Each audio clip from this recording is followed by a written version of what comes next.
আমরা শুধু সেজদায় যে সুবহান রাব্বিয়াল আ'লা এটাই পড়ি, 3 বার শুধু এটাই পড়ি, কিন্তু বিষ্ণু সাল্লাল্লাহু আলাইহি ওয়াসাল্লাম সেজদায় যে আরো অনেক দোয়া পড়তেন, সেগুলো কি পড়েন আপনারা?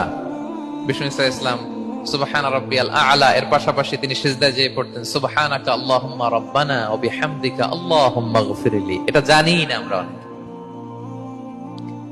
সুবহানাকা আল্লাহুম্মা রাব্বানা ওয়া বিহামদিকা আল্লাহুম্মা ইগফিরলি এর অর্থ হচ্ছে, হে আমার রব, আপনার পবিত্রতা ঘোষণা করছি, আপনার প্রশংসা আমরা করছি, আল্লাহ আপনি আমাকে ক্ষমা করে দেন, আল্লাহুম্মা ইগফিরলি। এই দোয়াটা বিষ্ণু সাল্লাল্লাহু আলাইহি ওয়াসাল্লাম পড়তেন।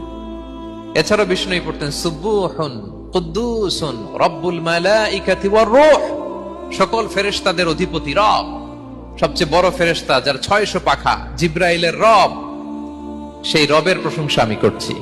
তিনি সুবুহ, তিনি কুদ্দুস, তিনি মহাপবিত্র, the most pure, the most high.